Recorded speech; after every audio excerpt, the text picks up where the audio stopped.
आज हम बात करेंगे important points of index number और important methods of index number. ठीक है, हमने लास्ट लेक्चर में बात की थी द मेजरमेंट्स ऑफ वेरिएबल्स। दो टाइप्स के मेजरमेंट्स ऑफ वेरिएबल्स थे, पहला था रिलेटिव मेजरमेंट्स एंड दूसरा था एब्सोल्यूट मेजरमेंट्स। ठीक है, तो एक और स्टेप हम लोग आगे जा रहे हैं, the important points of index number. अब जरा ध्यान से देखना दोस्तों, the important points of index number के अंदर the first point is it is a free from unit, यानी कि इंडेक्स नंबर जो है वो यूनिट से फ्री है। अब यूनिट से फ्री वो कब होता है? अगर आपको याद हो तो 11th में हमने ये टॉपिक पढ़ा हुआ है कि फ्री फॉर यूनिट जब होता है कोई भी वेरिएबल, तो इसे बोलते हम लोग क्या है, तो उसे हम लोग बोलते हैं सिंपल लैंग्वेज में रिलेटिव मेजर्स। यानी दोस्तों इंडेक्स नंबर जो है वो फ्री फ्रॉम यूनिट है, और वो इसलिए है क्योंकि इंडेक्स नंबर रिलेटिव मेजर्स है। ठीक है, number 2, it is a comparative measures, यानी इंडेक्स नंबर जो है वो कंपेरेटिव फॉर्म में है, यानी हम किसी एक ईयर को किसी दूसरे ईयर के साथ कंपेयर करेंगे, या किसी एक प्रोडक्ट को किसी दूसरी प्रोडक्ट के साथ कंपेयर करेंगे, and index number comparison show कर रहा है। और the last one very important, showing the percentage change, यानी इंडेक्स नंबर परसेंटेज शो कर रहा है। ठीक है, यानी इंडेक्स नंबर का जो रिजल्ट मिलने वाला है वो आएगा इन द परसेंटेज फॉर्म। तो ये बहुत सारे इंपॉर्टेंट टॉपिक हो गए दोस्तों, तीनों के तीनों पॉइंट जो है ना वो बहुत इंपॉर्टेंट है। आपको लगेगा कि बहुत सारे कैसे हो गए, लेकिन ये 3 टॉपिक से पूरा चैप्टर बना हुआ है। तो फर्स्ट क्या था, it's a free from unit. Second हमने देखा it's a comparative measures, and the last one percentage change. आपको ये तीनों याद रखने, इवन बोर्ड एग्जाम के अंदर इन 3 में से किसी एक की वो थ्योरी पूछते हैं या एमसीक्यू पूछ लेते हैं, तो ये तीनों याद रखने। फर्स्ट है it's a free from unit, it's a comparative measure, and it's a percentage change, showing a percentage change. ठीक है दोस्तों, तो ये 3 टॉपिक रहे। चलो एक एग्जांपल लेकर हम इसे समझते हैं कि इंडेक्स नंबर काम कैसे कर रहा है। मान लो आपकी सोसाइटी के अंदर कोई राम नाम का बंदा है। अब आपकी सोसाइटी के अंदर 5 ऐसे बच्चे हैं जो एक ही क्लास में पढ़ते हैं। इसी की वजह से पेरेंट्स जब रिजल्ट्स आता है तो ऑब्वियसली जो क्लेवर बच्चा है उसके साथ कंपैरिजन होगी। तो राम हमारी कॉलोनी के अंदर सबसे ब्रिलियंट बच्चा था, सबसे होशियार बच्चा था। तो उसका जब रिजल्ट आया तो बाकी जो ए बी सी और डी बच्चे थे नाम के, उनके साथ राम का रिजल्ट कंपेयर हुआ, या उन चारों का रिजल्ट राम के रिजल्ट के साथ जब कंपेयर हुआ तो पता चला कि कौन कितने परसेंटेज ऊपर है या नीचे है। ठीक है, तो हमने राम को यहाँ पे क्या लिया, हमने राम को यहाँ पे लिया फिक्स्ड, या हम बोल सकते हैं हमने राम को यहाँ पे बेस लेकर सारा कैलकुलेशन किया। सो यानी कि इंडेक्स नंबर क्या कर रहा है, किसी एक को बेस लेकर बाकी सबके रिजल्ट को कंपेयर कर रहा है। That is why they are saying it is a comparative measure. ठीक है, चलो हम लोग अब प्रैक्टिकल एग्जांपल लेकर समझते हैं कि इंडेक्स नंबर किस तरह से वर्क करता है। हम 2010 से स्टार्ट करते हैं। मान लो कि 2010, 2011, 2012, 2013, 14 तक ले लेते हैं। ठीक है, और किसी पर्टिकुलर प्रोडक्ट की प्राइस हमारे पास है। मान लो कोई प्रोडक्ट थी जिसकी प्राइस हमें मार्केट से मिली हुई है 10 में, इसकी प्राइस कुछ 90 थी 2010 में, तब 11 में हुई 110, फिर 120 हुई, 130 हुई, और 14 के अंदर 140 हुई। ठीक है, अब हमें 2010 की प्राइस को बेस लेकर सम काउंट करना है। दोस्तों एक्चुअल में ये 2 मेथड है। फर्स्ट मेथड है, या मेथड्स ऑफ इंडेक्स नंबर की फर्स्ट मेथड है द फिक्स बेस मेथड, यानी किसी एक ईयर को फिक्स्ड लेकर बाकी सारे ईयर के डेटा को कंपेयर करना है।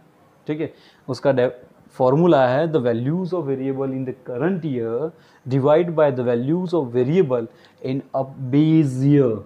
ठीक है, यानी कि फॉर्मूला हुआ P1 डिवाइड बाय P0 और मिडल में हुआ 100।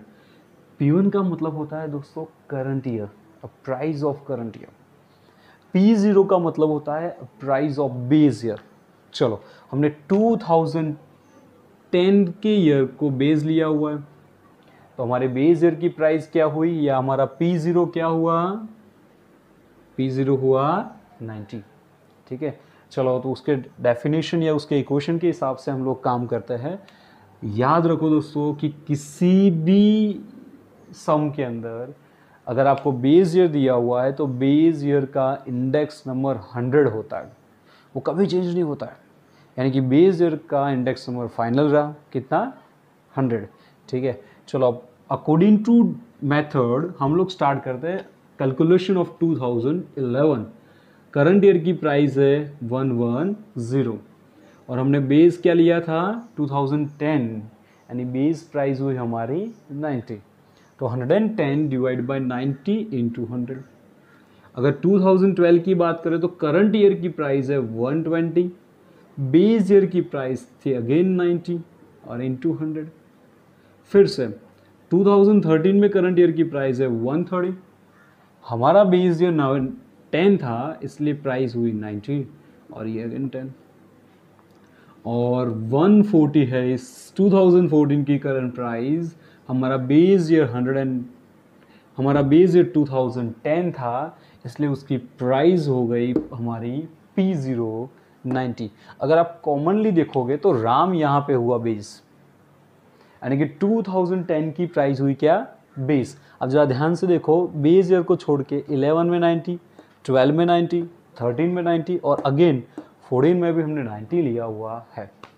ठीक है दोस्तों, तो ये हुआ फिक्स्ड बेस मेथड, हमारी इंडेक्स नंबर की पहली मेथड। अब fixed base index number second method है चेन बेस इंडेक्स नंबर या चेन बेस मेथड। ठीक है, अब इसे समझते हैं। चेन जैसा नाम है वैसा ही काम है, चेन करना। ठीक है, चलो फिर से ये डेटा को कंपेयर करते हैं। डेफिनेशन के अंदर या इक्वेशन के अंदर वैल्यू ऐसी लिखी हुई है, the values of variable in the current year divide by the values of the variable in previous year या प्रीसीडिंग ईयर। फॉर एग्जाम्पल 2010 के ऊपर कोई है नहीं इसलिए इसे हमें 100 ही लेना है, लेकिन 2011 की बात करें तो उसका करंट ईयर की प्राइस कितनी थी दोस्तों, 110। अच्छा, ऊपर वाले की प्राइस कितनी है, 90 और मिडल में 100। ऐसे ये दोनों सेम जैसे हैं। ठीक है, अब यहाँ से देखो 2012 की करंट ईयर की प्राइस है 120। डेफिनेशन या फॉर्मूला में लिखा हुआ है the values of variable in a previous year. तो 120 के ऊपर के ईयर की प्राइस कितनी थी, 110। तो चेन के अंदर ये फर्क होगा, यानी कि हमें अगर करंट ईयर हमारा 120 की प्राइस शो कर रहा है तो उसके प्रीवियस ईयर की प्राइस को डिवाइड कर देंगे। देखो जैसे कि 130 हमारे यहाँ पे प्राइस थी तो उसके ऊपर वाले ईयर को हम डिवाइड कर देंगे 120 और अगेन इनटू 100, क्योंकि ये परसेंटेज फॉर्म में होता है। और जब लास्ट ईयर यानी 2014 की बात करें तो उसका 140 था, ऊपर वाले की होती थी 130। See guys, this are the big difference between the two method.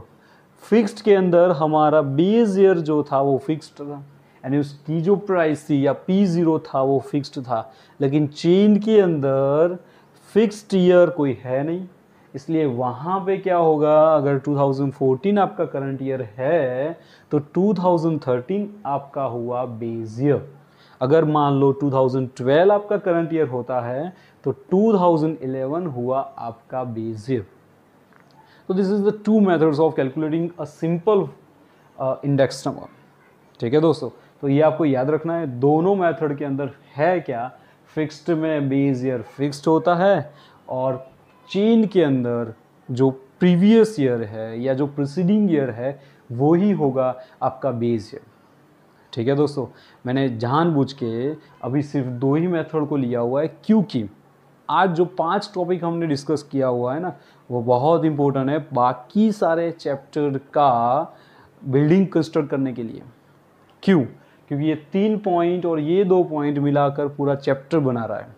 इसके बाद हमें Laspeyres, Paasche's, Fisher's, general index numbers, weightage index number, life cost of living index number, ये सारी चीज़ें पढ़नी है। लेकिन ये 5 पॉइंट जो है ना वो इस सारे 7-8 पॉइंट को कैलकुलेट करने के लिए मदद करेंगे। यानी index number free from unit था, ये जो है वो कंपैरेटिव मेजर है, इंडेक्स नंबर परसेंटेज शो कर रहा है, उसकी दो मेथड है, फिक्स बेस मेथड और चेन बेस मेथड। तो ये सारे टॉपिक आने वाले 7 या 8 मेथड को सॉल्व करने के लिए काम आएंगे।